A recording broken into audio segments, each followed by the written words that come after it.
Okay, we're rolling. Okay, it's August 24th, 2010, and we're talking to Joel Gross. Joel, let's start out with, can you describe the process of bringing I, Christopher Bell, to network television? Sure. I left Washington, D.C.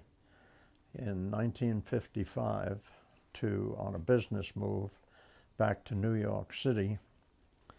And sometime in '57, I met Gil Ralston, who was a producer at CBS television.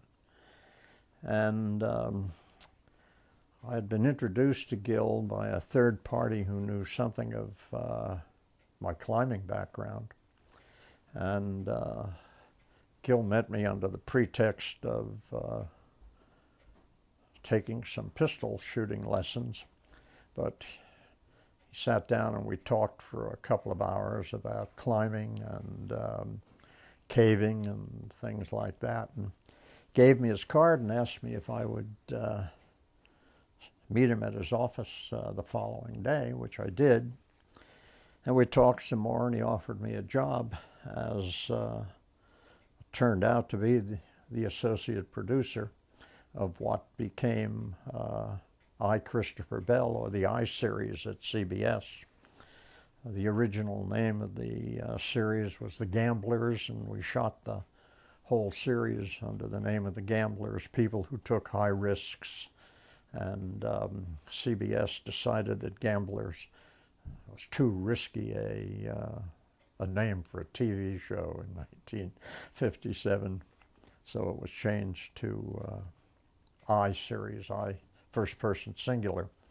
And I, Christopher Bell, was a story, that original story for the series, and it took place in the mountains, where an old climber eventually, who was mortally ill and literally wanted to die in the mountains, ended up saving the life of a couple of neophyte climbers.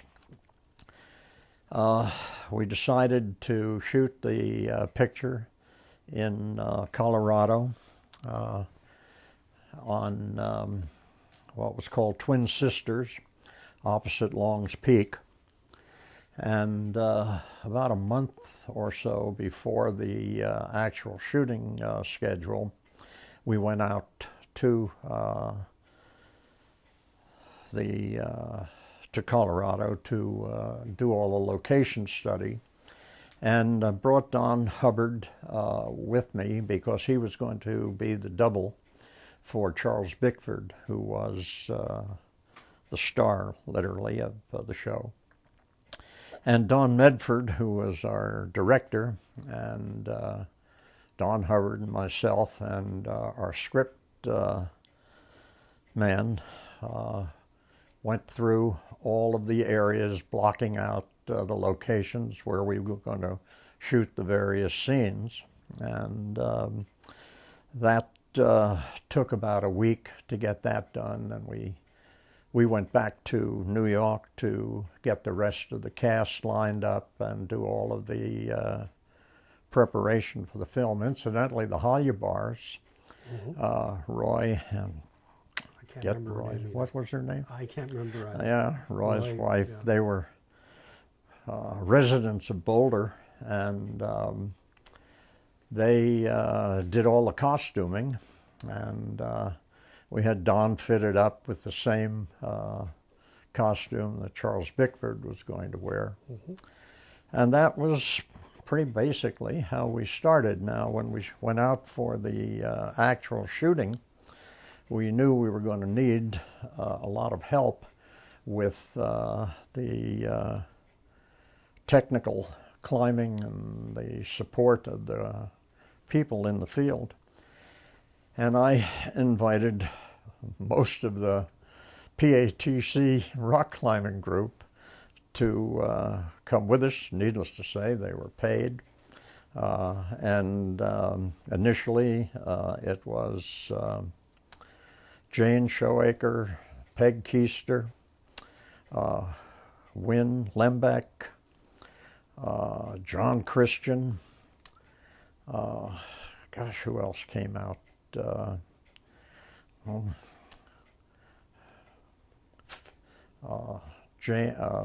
Cons showed up eventually, and we started our shooting on the ground.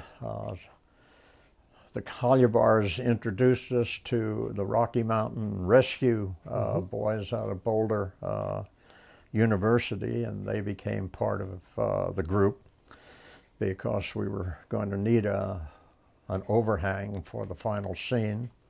And we finally found the overhang, one of their rock climbing practice areas, built scaffolds under it to get the cameras up, get the actors up.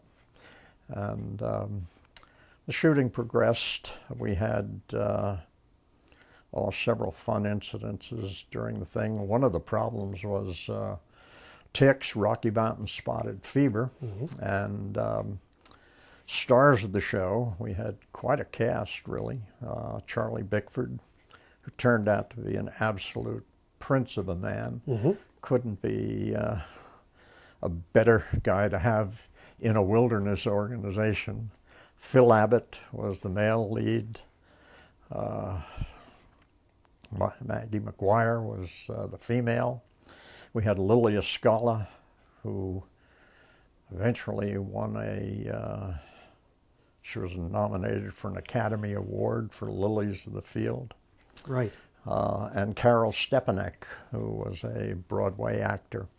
Carol came down with Rocky Mountain spotted fever, and all through the shooting, we had a cot for him, and he lay there on the cot shivering until he had to read his lines, and then he got up and read his lines, went back and laid down again for the thing.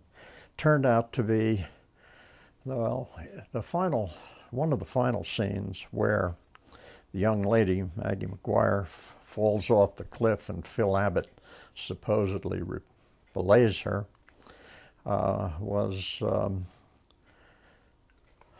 Joan Shellwaker doubling for McGuire, and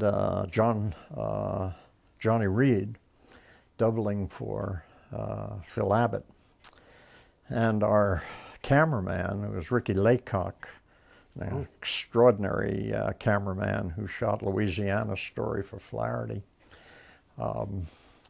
set up the scene, and I showed them where she was going to fall, and I showed them how she was going to fall and be belayed, and they set up 2 cameras. They had to call back to New York City to get permission for the second cameraman to shoot the second camera. We set the scene up, and finally Jane slipped and fell over and fell right into these 2 cameras that were stationed underneath her, and Johnny caught her on a beautiful dynamic belay, and cut, and we lowered Jane down. And Don Medford, the director, said he had never seen anything like this in television. It was the greatest shot that he'd ever seen. Well, one more take. So Jane climbed back up and she jumped off, and Johnny caught her again. And one more take, have to have one more take. So Jane fell for the 3rd time, and Johnny caught her. And Medford started out with, Jane, one more take. And Jane just, come on, John, my ribs are really beginning to hurt. And he just reached around and hugged her and picked her off her feet and hugged her. Well, it turned out when we actually saw the film in CBS in its final cut, that William Paley, the president of CBS, had come down to see the preview of the show. And that take of Jane Shellwaker falling into that belay Paley got up after the show and shook Gil Ralston's hand, and he said, "This is the best piece of television film I have ever seen." And that was thanks to the authenticity of the skills of the PATC climbers. Right. So what else do you want to know? 1 second, John. Sure. All right. Tell us the infamous fly story. The infamous Don Hubbard fly story. Well, this was in the pre-production period when we were picking out sites. And we'd leave the lodge in the morning and get out and climb, go through all of the various shots that we were looking for. And I would find locations that would finally be either excluded or included, and this is where we'll shoot this block of material. And lunchtime, I would pack a lunch for everybody, and on this particular day I packed a Gorp bag of nuts and raisins and a can of sardines for everybody, and of course we had water. So we were sitting down eating, and Don Medford takes his cans of beautiful imported sardines, and this was in the time when you could use a little key and roll the thing back. And he opened his cans of sardines. Now, this is a very Hollywood director. I mean, a man who really was Hollywood. And he stops cold, and he looks at his cans of sardines, and there, tinned or canned into the sardines, was a beautiful red fly, a big red-bodied fly. And he holds it out in horror and shows it to us. And Don Hubbard leans forward and says, "Ah, Mosca Mediterranean," and reaches in and takes the fly out of Don Hubbard's can and pops it into his mouth. And I haven't had one of these in 5 years, as Don had been part of the Bureau of Standards team of scientists who would eat things that stranded flyers and soldiers who were in active combat in World War II might have been required to survive on. And they had all volunteered to eat almost anything to see what could be kept as for a for food use. source. Wow. And one of the things that Don Hubbard must have eaten during this test was these red Mediterranean flies, Mosca Mediterranean. Wow.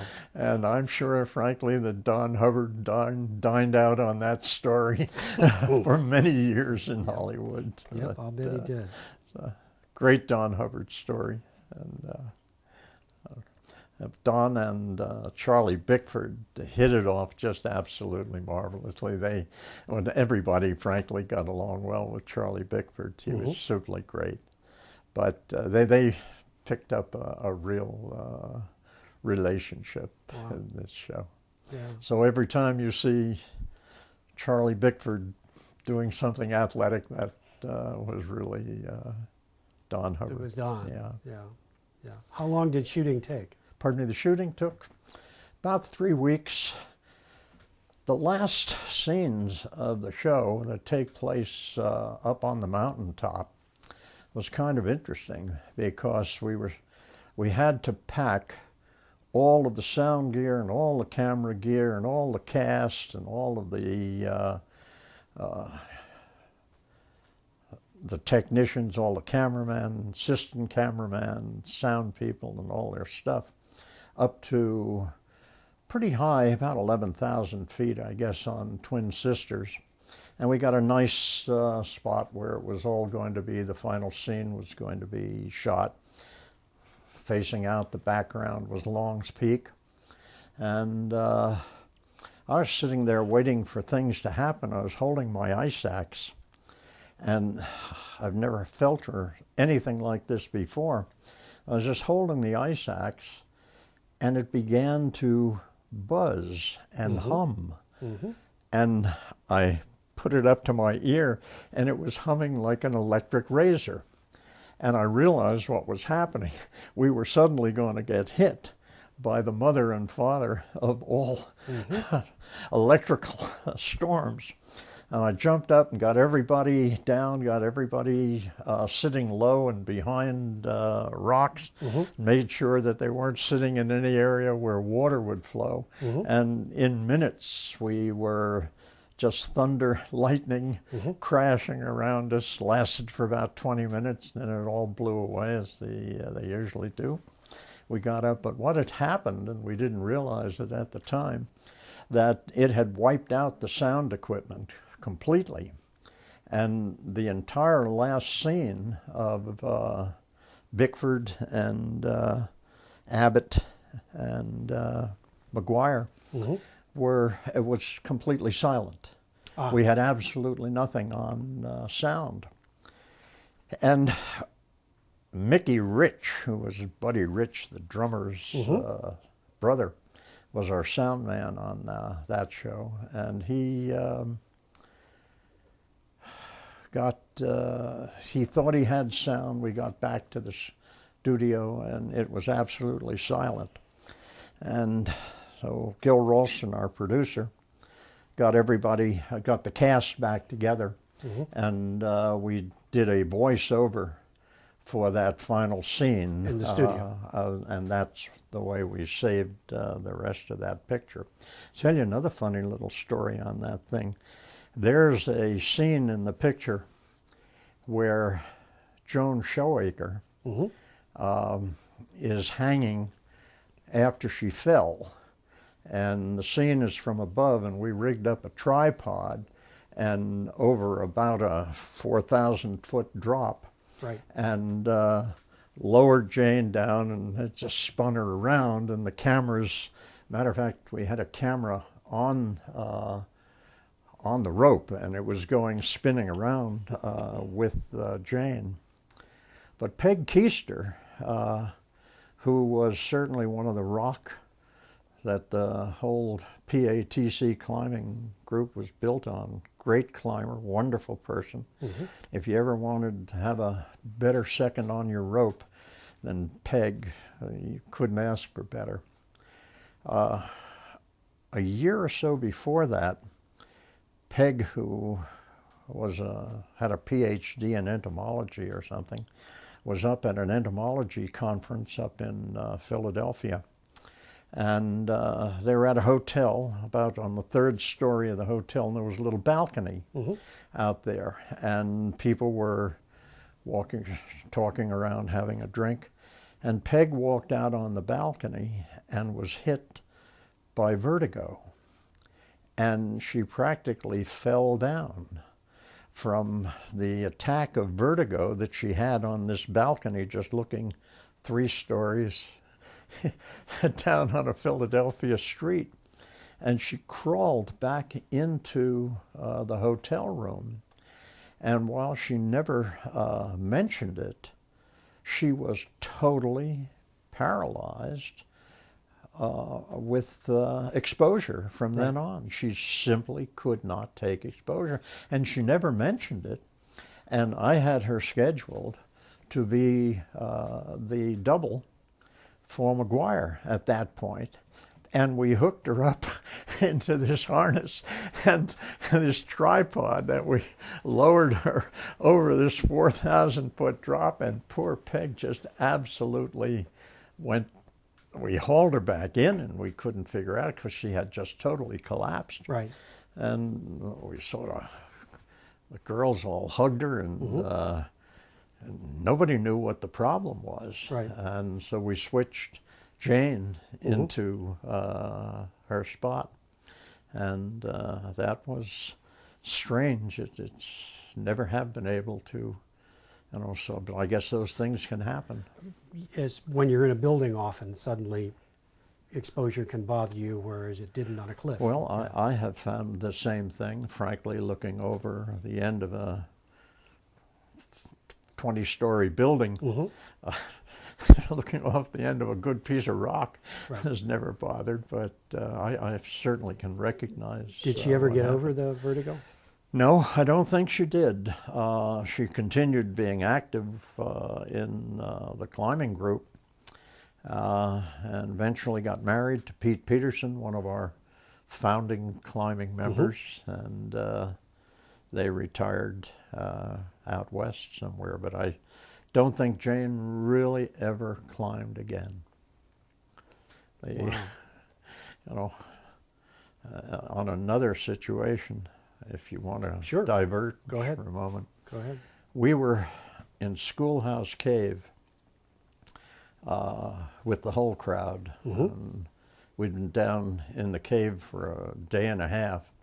And on our way back, we got to the Thunderbolt room, or rather where the ladder is that comes up, that was originally put in by Tony Solar in one hell of a climb up the inside of that particular room. I made that climb with Tony a few years later with Lorraine Schneider. And we got to that spot, and it was, you want to go down the ladder, or you want to rappel? Everybody wanted to get out of the cave, so everybody wanted to rappel. And there was Peg, Jane, and Art Lembeck's wife. I'm sorry. Well, they were going to rappel. And I said, wait a minute, I'm going to belay you. Oh, that's not necessary. No. I said, I'm sorry. I'm going to belay you down this free fall, about 60 feet, that the ladder was parallel to. Jane went down, fell out of the belay, completely, Win Lembeck, that's who it was. Ah, right. And fell completely out of the belay in the dark, leaned back too far, fell completely out of the belay. I caught her, lowered her down. I can't imagine that Jane Shoemaker could ever fall out of a belay, but Peg went down, fell completely out of the belay. I had her. And then Win finally went down and fell out of the belay. In the dark, it was just enough that they got their head too far back down. And the three of them, it was unbelievable. No, never done it before, probably never did it again. Never before, never will again. But they did, in spite of all Three of them their in a row. experience. Wow. I think I was the last one down. I decided to go down the ladder after that. I would imagine so. That made more sense than okay, that cover all of that? I think so. Now, you did other TV programs with some of Yeah, them? we did 9 of these Christopher Bell stories, and every time we had any real outdoor work, everything was outdoors, I would bring in PATC members to be the doubles in the pictures. That was through the Christopher Bell stories, but prior to that, we did 9 shows for General Motors, the High Adventure with Lowell Thomas shows. And everywhere that we went around the world, I would send PATC members. Art Lembeck and Eric Heinemann went to the North Pole with 4 of the most famous living Arctic explorers, Peter Freuchen, the Viking who died on the trip. And that's a wonderful story. Not that he died, but there was Admiral Macmillan, who was Perry's number 2 man on the North Pole. Bernd Balchen, who was Admiral Byrd's pilot on the South Pole, and his co-pilot on the original flight in 1926 or so that he tried to beat Lindbergh on the cross ocean. And Sir Hubert Wilkins, the man who invented the Mickey Mouse boots for Arctic survival, and also the first man to take a submarine underneath the pack ice. And Lowell Thomas had gathered these Arctic explorers, and we were going to take a sentimental journey, courtesy of the United States Navy, up to Elmendorf, and then fly over the North Pole and end up in Thule, Greenland, which had been a trading post established by Peter Freuchen back in the 1915s or so. Well, Peter Freuchen, a giant of a man, incredible man, one leg, thumping around on a peg leg, and a Danish citizen. And Peter wouldn't take a medical exam, which was required for anybody going to Greenland to make sure that there was no TB being transmitted to the Greenland natives. But I said, come on, Peter, you've got to take your medical exam or we can't get into Greenland. Peter said, well, you know, I was first Governor General of, I founded the city of Toronto. They won't keep old Peter out of, he stomped up the stairs carrying his barracks bag and dropped dead at the top of the stairs in Elmendorf Air Force Base up in Alaska. Right. And so Art called me back and said, told me the news. I called Peter's wife, who was this phony actress that he married after the $64,000 question that he won. And she said, oh, Peter wanted to be cremated and his ashes sprinkled over Thule. So that fell to Art's job. He was able to get Peter cremated and then to get a box to put his ashes in. The little brass box was $650 or something like that. Art Lindbeck says, that's not in my budget. We got a shoebox and some gold paint, and he painted the shoebox gold. And we carried Peter Freukhen's ashes to Thule, Greenland, and co-opted an Army helicopter. And one day up there, they took Peter and sprinkled his ashes over the city that had been his trading post that he founded. Wow. Well, that night there was a reception for the crew and for Lowell Thomas, who was a great guy, incidentally, at the ambassador general of Greenland. And his wife asked Lowell, she said, what was that helicopter doing flying over the city? And Lowell said, well, we were following Peter Freukhen's last wish of sprinkling his ashes over the city. And this Viking lady looked at Lowell and said, oh, I think I got a little piece of Peter in my eye. Just, that was wonderful. I tell you, these Arctic explorers, they were a world of, in a world of their own. Oh, yeah. They really were. Wow. So that's the diversion of. Right. So there were 9 of those. Yeah, we did 9 of those. We went to Venezuela, climbed Mount Ayantapui and Angel Falls. I had, on that trip, again, a couple of more PATC members, and everywhere in New Guinea. So the guys were just pure great to be able to send them out and know that they would keep people alive and bring them back. The skills that everybody had learned and mastered in climbing at It's a great thing to have and to be able to send them. Pardon me. It was a great thing to be able to send them on all those trips. Yeah, and they loved it, and needless to say, we paid them well. And, I don't know if Joan got paid enough to be dangled over. Well, yeah, she didn't mind that at all. We didn't think anybody would mind. Who would mind being dangled over a 6,000-foot drop? I mean, there was a nice tripod that we built at the top, and plenty of nylon rope. Why would anybody object to anything like that? Wow. So much for that. Yeah. What else do you have? So you started climbing, you think, around 1950? Oh, absolutely. In April 1950 was my first trip out with the PATC. Felix Peckham picked me up that morning, and so it was such a nice April day. He said, let's go climbing today rather than caving. And I went out to Bull Run. I was a little contemptuous of rock climbing. I mean, in the daylight, what could be so difficult?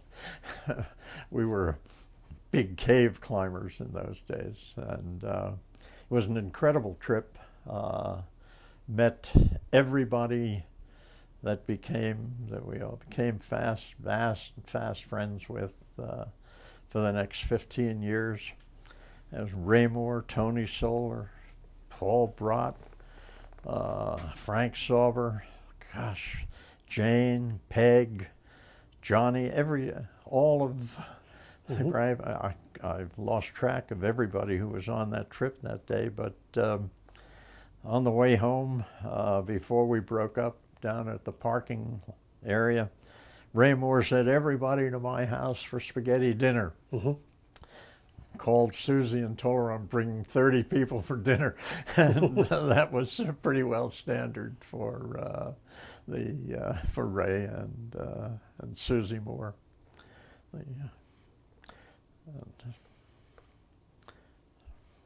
Who were your first partners climbing?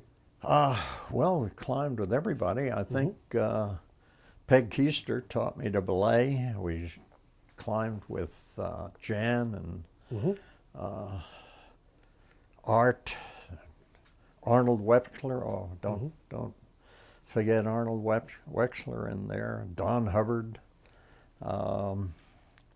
Had the privilege of climbing with all of these people and learning in those days. But Seneca, of course, was, I guess, our major. Carter Rock was our home base. Right.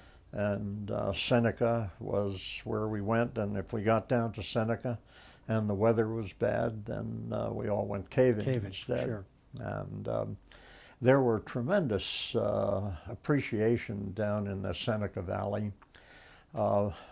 Ray Moore got to know a gentleman named Owen Raines, who was the postmaster of that Germany Valley district down there. And it was through Owen Raines who introduced us to all of the local people, most of whom had caves on their property that nobody knew about. But and Owen just opened the doors for everything that we had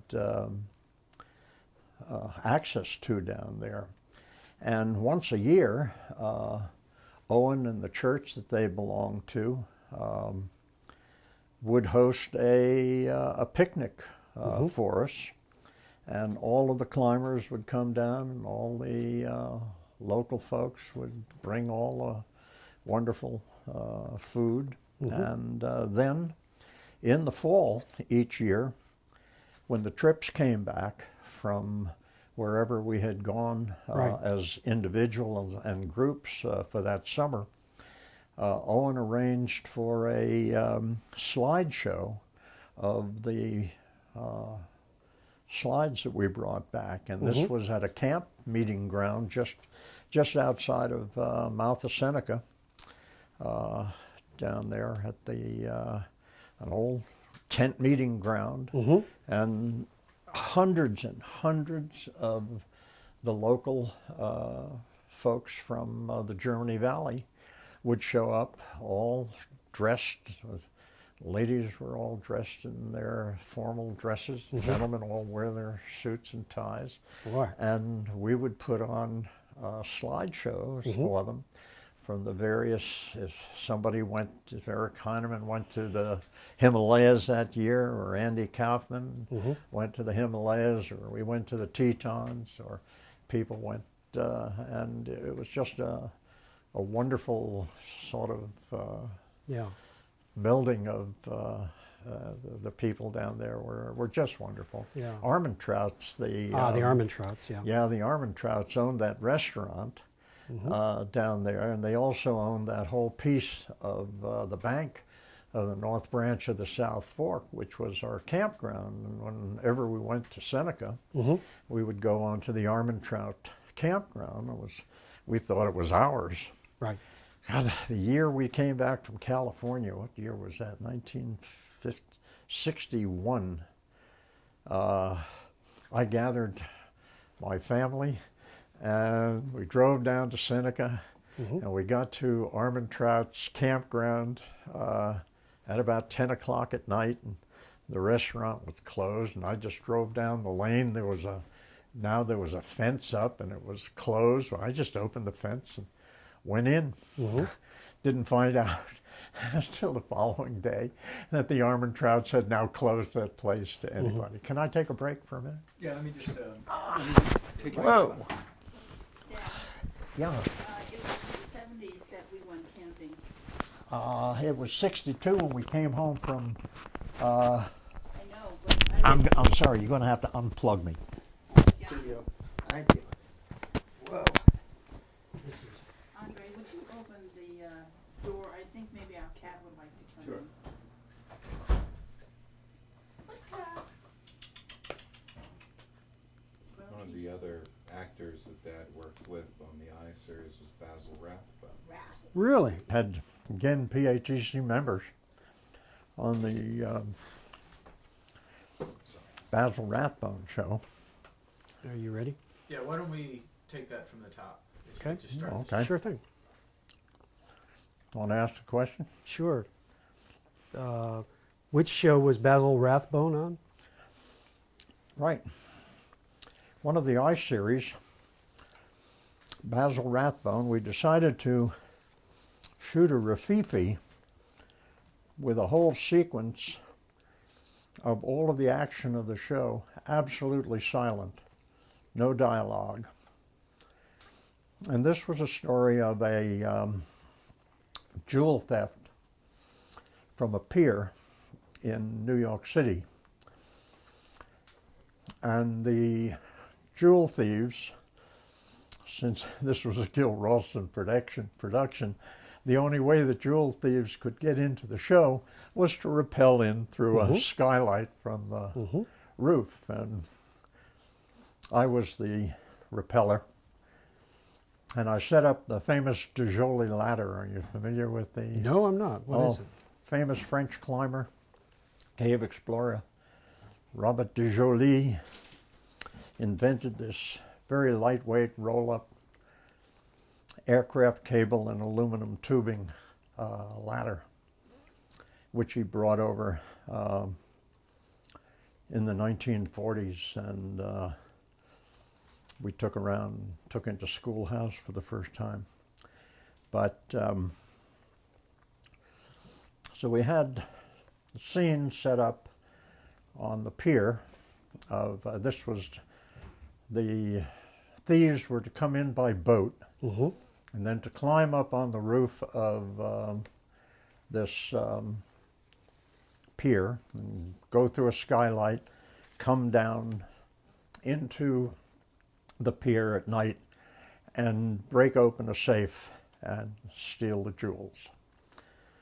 Well, we started out in the East River at about 1 o'clock in the morning. We were setting up this shot, and it was Thanksgiving evening, and it was cold, and the wind was blowing it was in the Hudson River, not the East River, and the wind was blowing.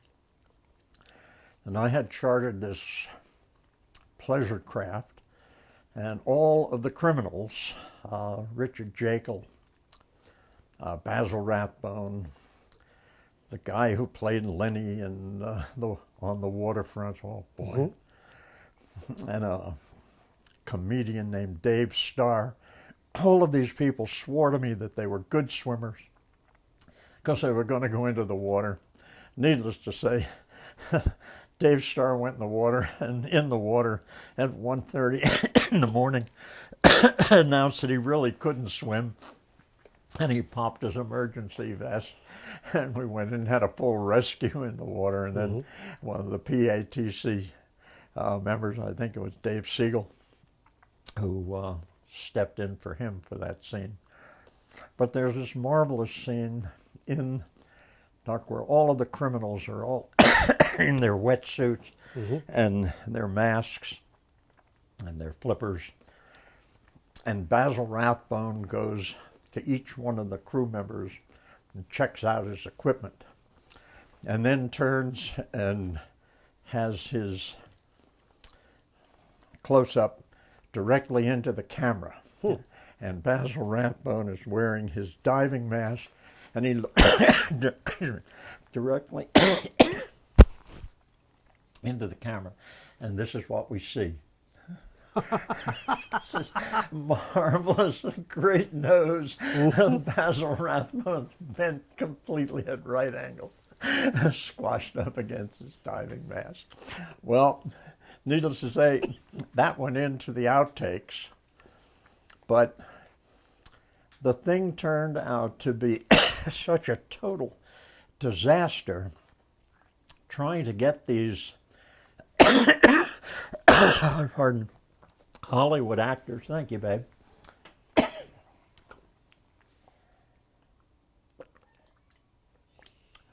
these Hollywood actors come down a Dijoli ladder and go through this stumbling around in their wetsuits. And when we got it back to the lab and saw the dailies, as they're called, not the rushes, the dailies, we were horrified. The whole thing was an absolute disaster. Yeah. And we sat there sort of dumbfounded because we had one night to shoot this, and we shot our whole budget between the rental, the boat, and everybody, and the pier. Right. Those nuts are powerful.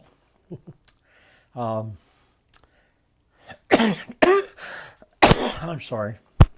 Gil Ralston, our producer, this is where you earn your money in the motion picture business. We sat there just dumbfounded, the whole staff. And Gil said, why don't you guys go back to the office, and I'll catch up with you a little later. I want to talk to Paul, who was our editor. And he and the editor disappeared into the cutting room for that day and the next day, and asked us to come back and see the results. We went into the CBS screening room, and the first thing we heard was a jazz score coming on as the music. And this total disaster. Gil Ralston took every one of those outtakes that were guys falling off the Dijoli ladder and stumbling around, and Basil's nose, and turned it into an absolute uproarious comedy that we could have never planned to go through. And so it turned out to be a real winner in the series. But live and learn. Well, you know, when you got lemons, you make lemonade. Yeah, this is a lemon that we made lemonade out of, or Gil did, because. Wow. Yeah. Do you need some more water or anything? No, I guess I just ate a nut, and that was the wrong thing. Are you chewing gum too? I'm not chewing gum, no. Just the I was chewing on the nut. Right. Could you get Right. No. Do you want ice? No, it's okay. What else do you have? TV. Yeah. You know, You did a trip to the Tetons and then to the Winds, Yeah. right? Yeah, we You know when that was? did Devil's Tower. Ah, right. Yeah, we did the 13th ascent of Devil's Tower. Ray Moore, Art Lembeck, and Tony Solar, did the first ascent of the solar route. Right. on the tower, and that at the time turned out to be a very special route. Now I understand it's done 20 times a day at the level of climbing. In those days, if you went to the tower and wanted to climb the tower, you had to apply a year in advance to the ranger, and you exchanged letters with him, and he demanded to have a climbing biography on everybody on the team, and then you were given tentative permission to climb the tower, and a date was scheduled, but nobody climbed until you were interviewed by the ranger at his lodge, and he deemed it that you were going to be able to get down and get back alone. Right, he wouldn't have alive. to go get you. Yeah. Yeah. John Christian, Frank Sauber, Chuck Wetling, and myself climbed that 13th ascent of the tower. Guess it was 1959, 58. And while we were climbing, we were very impressed at the impression we were making on the tourists.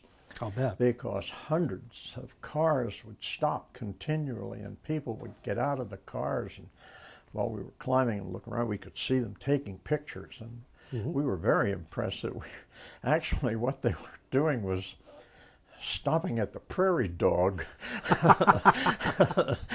and taking pictures of the prairie dogs in there. Prairie dog bed. Nobody had the faintest idea that there was anybody climbing the tower. But and then when you came down, you were treated to iced tea at the ranger's cabin, and he and his wife we're very glad that you got down alive and safely. Now I understand it's a mob scene every day, up and down any route that you want to take. Yep, stand in line, and especially for the Durance or Solar. Yeah. Now, what did you climb in the winds? Yeah, we climbed in the wind. Summer of, gosh, when was it? 54, 55, I guess.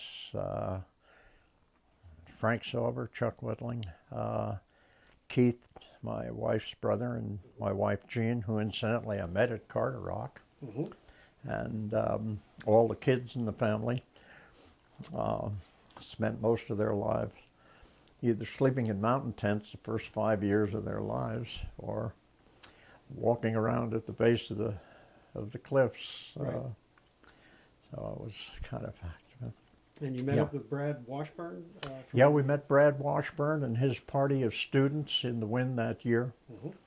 We made our base camp at the end of the snowfields so we could bury our food in the snow. And Brad was about 1,000 feet above us up on the open plateau of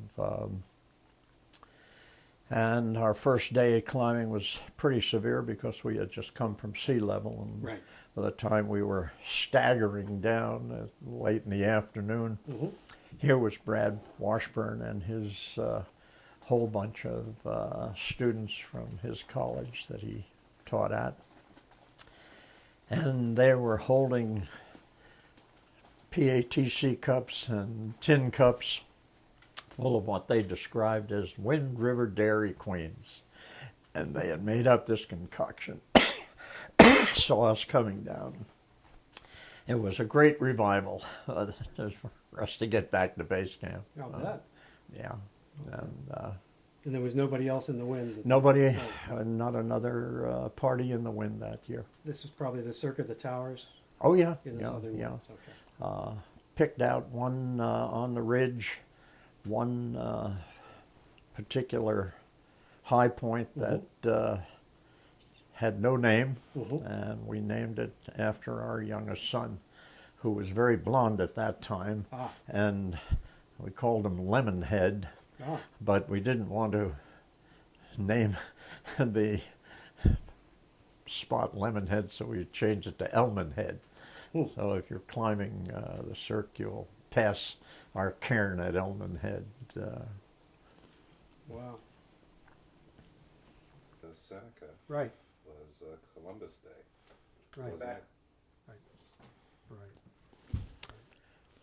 Some of the other people who we got to know with the Mountain Club of Pittsburgh, Sarah Rodman Sarah and Winnie and that gang, they used to come down and climb with us over the long weekends. Hans Kraus Sure, from the Gunks. out of New York, and Bonnie Bonnie Pruden. yeah. And then we would join them up in New York at the Gunks. And they would show us their rocks. We showed them Seneca and our climbing areas down here, and then we went up and joined them in the Gunks. Did you climb with Fritz Wiesner? Pardon? Did you climb with Fritz Wiesner? Yes, Yeah, because the Wiesner route at Seneca disappeared. Really? It Where? fell down. Oh, okay, yeah. Yeah, and of course when the Chalkstone fell down in the Keystone, in the gun site, the gun site boulder, that was incredible. Climbing that thing was always great because when you took off, you could look under the, and it was just sitting on a couple of points of stone, but there was mostly light that you could see beneath it. Lots of cracks.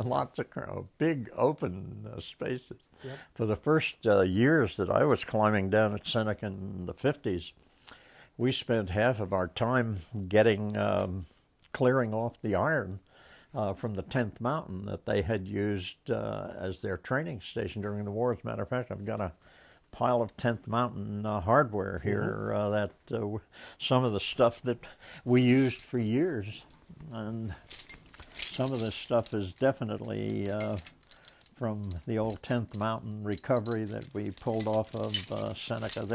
They had just hammered tons of iron into the rock. For example, a lot of people don't know what those things are. The ring angles were what they used to rig rappels, right?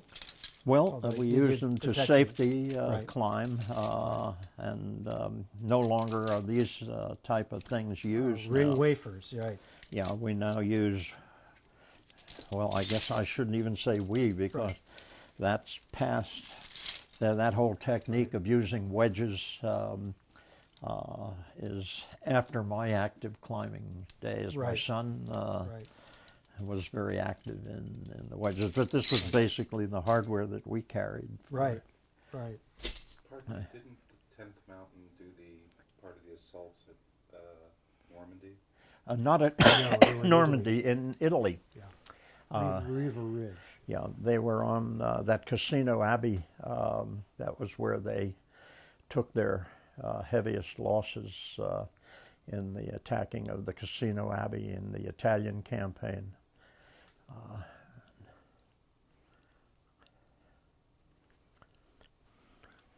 So you got a lot of the pins from Seneca just by removing what the 10th What had was left in there, and it was only 5-6 years in the rock, and we knocked it out, and that was our major source of hardware. Yeah, a lot of the stuff, after you pounded into a few more cracks, whatever little surface rust was on it is pretty well gone. Ah, okay, that explains where the rust went.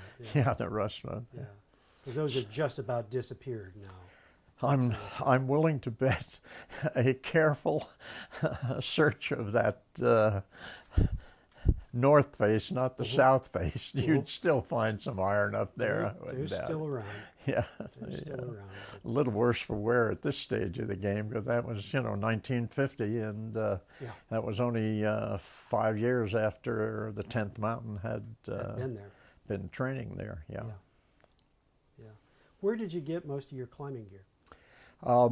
In those days, the same place that's still in existence, the co-op, the Seattle co-op. REI, right. We got our hardware from the Seattle co-op. We got our packs from Kelty after he got into business. Holly Bar in Boulder was a great source of equipment. Most of the clothing that we wore was GI surplus from Right. World War II, all of those 60-40 sleeping bags, and just most of us wore climbing fatigues. Our shoes were high-tech in those days. They were low-cut sneakers from Sears Roebuck. Right. Climbing boots were, as we know them today, were non-existent in the American market at the time. We could get Dufour soles, and we could have those soles put on work boots from Sears Roebuck, and that's basically and the big our beaners came from Seattle Co-op, Right. and the only thing we had locally were our famous PATC drinking cups. And they were marvelous. Those stainless steel PATC drinking cups. Now, Chris Gordos was sold ropes too? Chris Gordos was in the wholesale hardware business, and I guess it was late in 1950 that he suddenly found a source for what became our standard climbing ropes, and Chris arranged to buy it in bulk and cut it for us in 120-foot lengths. And I bought my first rope, which my son is still using, in 1951. And I want to tell you that that rope has been everywhere. And, Well, it's broken in now. it's well broken in, Right. yeah. Up until a year ago, I was still using it, or 2 years ago, to belay on the roof when I went up to clean the drains and stuff. But I'm going to let my grandson do that from should now hope on. so. On the roof at 83. Yeah, Oh, I Just should what hope so. I need. I but still have my the PATC cup. what, hon? I still have my PATC cup. I hope you do. Yeah, I hope you do. I don't know where mine is. I think we lost a lot of stuff in a house fire a few years Right, ago. in the house fire. But prior to that, I had given all of my early copies of Up Rope from the 1950s to whoever was accumulating them for the club. For the club, yeah. Trying to get a full history of, and Right. and that's a golden source, because every weekend that we went out, everybody's name was listed as to who was out, what was climbed. And Carter Rock, I don't know that people appreciate it. I've always considered Carter Rock as one of the cradles of American rock climbing, because so many of the people who really set the early standards for American climbing, certainly Wexler, Arnold, and his development of the written theory of dynamic belaying, the opportunity that we had for setting up the belaying dummy called Oscar at Carter Rock. This was an area where so many people got their first taste of rock climbing. And since it's so close to Washington, and the people who come to Washington are transient, they stay a few years and then move on through either school or the government and carry these skills to other parts of the country. We did find when we moved to California in '59 a totally different approach to climbing out there. I looked up the Sierra Club immediately, Right. and went to a meeting, introduced myself, member of the PATC, glad to be out here. I was met with an absolutely cold shoulder. PATC, what's that? Who are those people? Never had, frankly, a pleasant or a friendly trip out with the Sierra Club. It was a closed group of people, and as in such total contrast with the PATC here in Washington, who invited everybody, even people that were just walking down the trail, the Billy Goat Trail, and would stop to watch. And eventually, if they stopped long enough, we'd have them on a rope and up the beginner's crack. And many of them would come back to the hot shop, the famous hot shop meeting place where we started out every Sunday. But we did see a type of climbing. I saw a type of climbing out there on the West Coast that we had never seen here, and that was their bouldering, where they just took running runs at a boulder and then climbed it free, and many of them fell off. Looked like it was a specialty out there, which we never had here. And they'd get a running start? Running start, and then hit a boulder maybe 8 to 10 feet high and try to top the boulder in a couple of steps. Many of these boulders had been climbed that way many times, just the way our climbs at Carter Rock had been climbed. So those people knew, where that first step was. Did you climb at Yosemite much? Or? Went up to Yosemite and couldn't get a belayer, couldn't get, so I ended up just taking most of the tourist trails. And there was no chance for any individual technical climbing on Yosemite. Anything down for me? Talkeets or Suicide or? No. Again, I was living and working in Los Angeles, and a trip to Yosemite was a long way up and a long way back, stuffed in a Volkswagen. How long were you out in California? We were out in California from '59 to '62.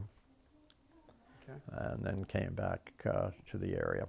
Another family had just occurred to me, the names I haven't mentioned, Ed and Blondie Worrell. Very active in the 50s and into the 60s. The Cardins, Phil and Joan. Ted Shadd.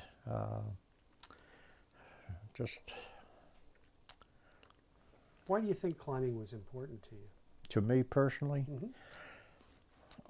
Without question, the people. The people were and are unique. They were just a wonderful group of people. The camaraderie of climbing, the dependence that you put on each other, the trust that you put in on each other's skills, the patience of bringing new people in and seeing them enjoy developing in the climbing area. And the people still today are the strongest recollections of, we've lost a lot of them, and guess that isn't going to change much. Nope.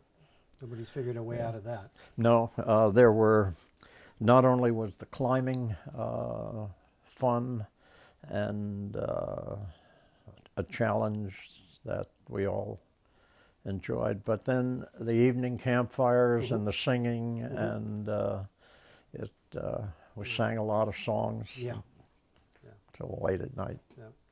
Remember one trip we came back from Carter Rock, and everybody was having such a fantastic day, nobody wanted to break it up. And somebody said, just let's go to Rock Creek Park and build a campfire and sing. We did. We chopped down a standing dead, got the fire started, and we were suddenly attacked by the park police. And then we scattered through the fire. They evidently, fires at that time in the night were not okay. Another thing we had with the climbing group was the rubber raft stuff. And every spring when the water would flow, We had rubber rafting from Rock Creek Park clean down to the brewery. Or right. we would take the rubber rafts up on the North Branch of the South Fork and run those. Yeah. Wow. What was your most memorable climb, do you think? Oh, I guess the tower at the time. The tower it was a big thing emotionally to be able to be allowed to climb the tower. It, in retrospect, was really not a difficult climb. It was a different type of climb that we had in relation to our climbing locally or at Seneca. Sure. But the basic route up the tower was pretty straightforward, signing the ledger at the top with the old Model A Ford axle that was used to anchor the rappel of the guy who had parachuted onto the tower in the 50s or late 40s or something like that. And Paul Petzold went up and Paul Petzold and Jack Durrance got him down. I guess one of the great trips was that first ascent that I made of the Grand, and our whole first trip to Wyoming, which was just a marvelous, fabulous to finally get out into, you know, the mountains, and you change from rock climbing to high climbing, alpinism, and then you get into the exposures and that we just didn't. When was that? Climbed the Grand in, guess about 46, 47.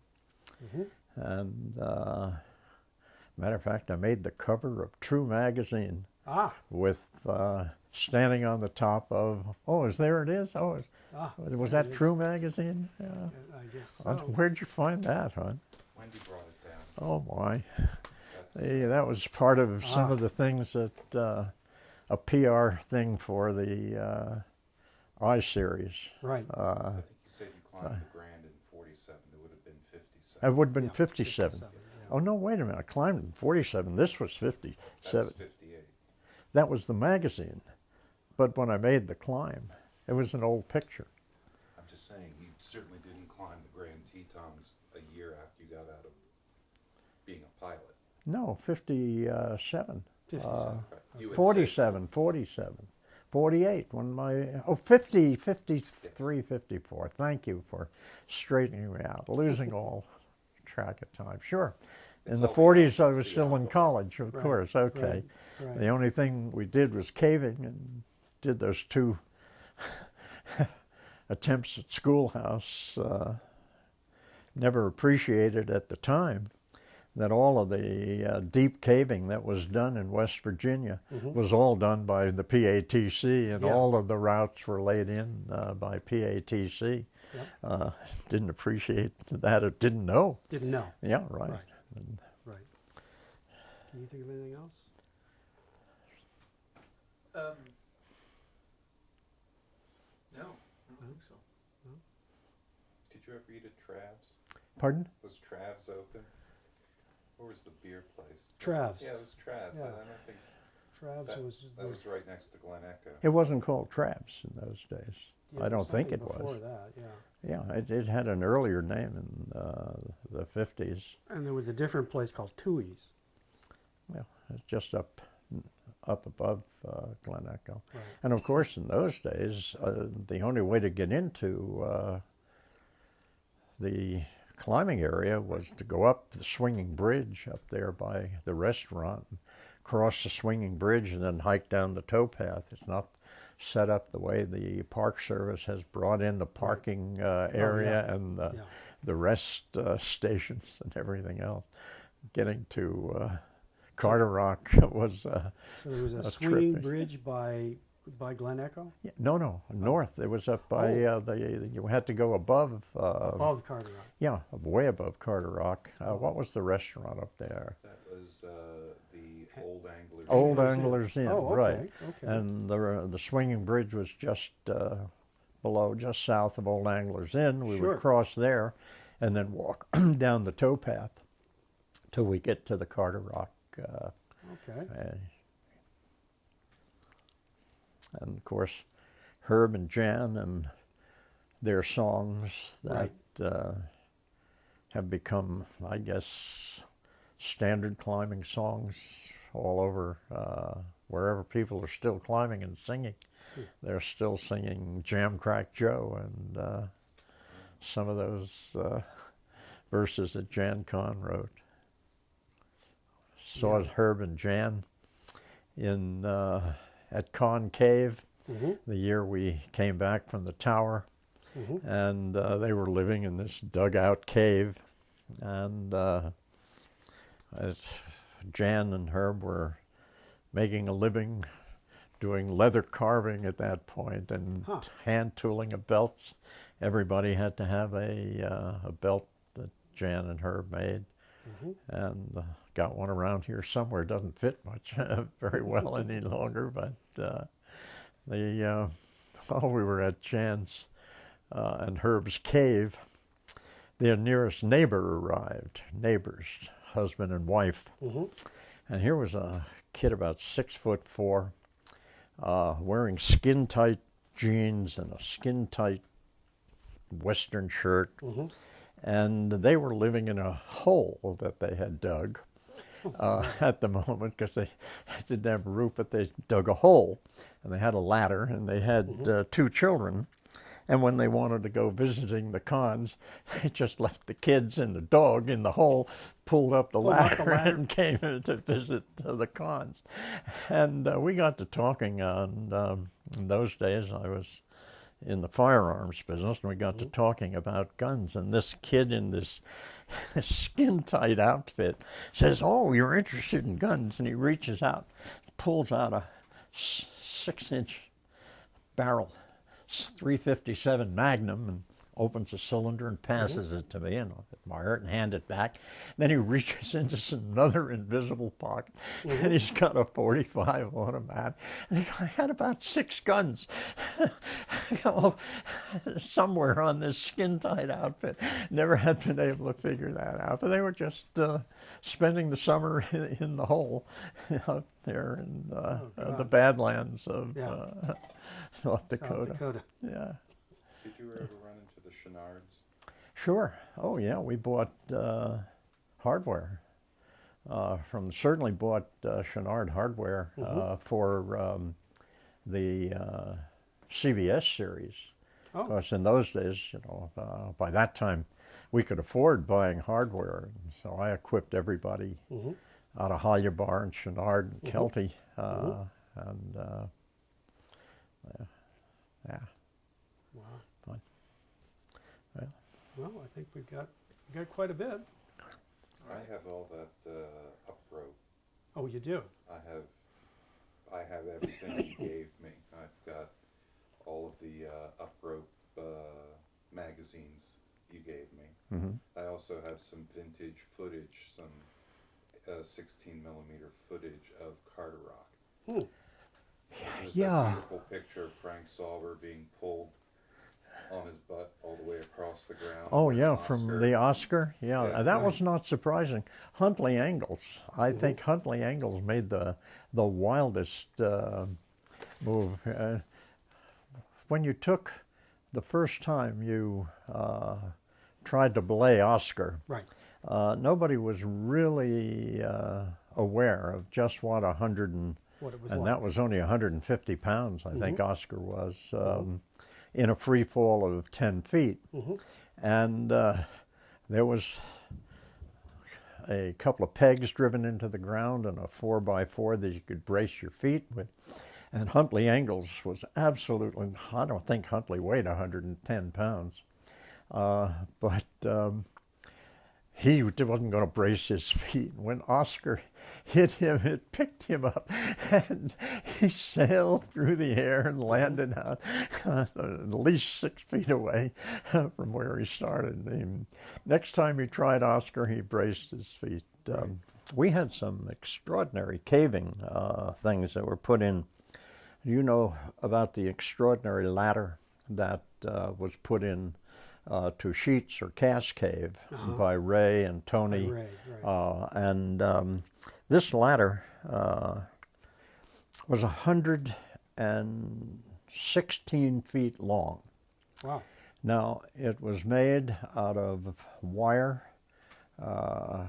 galvanized wire, fence wire, with cypress rungs about 10 inches wide. And the galvanized wire was wound around each one of the rungs, and it was a free-hanging ladder that whole crowd, I wasn't part of laying the ladder into Sheets, but I guess I was on the second or third trip after the ladder was in. And you got to Sheets and you rappelled into Sheets about 50, 60 feet onto the carrion heap where people had been throwing dead horses and mules and cows in there for 200 years, and of course drinking the water that was filtered through that carrion pit. And then a little below the carrion pit, there was a low, and I mean low, 18 to 24 inches wide creek bed, deep, not wide, it was wide, about 10 feet wide, but it was only about 18 to 24 inches high, so you crawled along on your stomach, banging your head and knees and helmet against the top. And you finally came to the end of the world. And the end of the world was the great room in Cass Cave, or Suicide Cave. Somebody had committed suicide in there. And hanging into that end of the world was this 116-foot ladder that they had made in Ray's basement and then carried through and dragged through that incredible place and then lowered into the pit. Now the big room, when we lit the big room, and this was the first trip that I was on, we were going to light the big room with flares, thermite flares. Right. And we got 10 or 12 people down the ladder and spread out through the big room, and at a signal, we all lit our thermite flares and lit the whole thing up. You could float the Queen Mary in that big room. It was that big. It averaged from the ceiling to the ground to the floor 120 feet, 130 feet. And it was 1,200 feet long and 400 feet wide. And the base of it was all boulders. And climbing down that ladder wasn't so bad. Right. But I want to tell you, climbing up, to begin with, you were cold because we're down for several hours. And the ladder ran through the waterfall that came off this stream bed. So as soon as you put your first foot on the first rung of the ladder and looked up, your carbide lamp got splashed. And you climbed the rest of that 116 feet.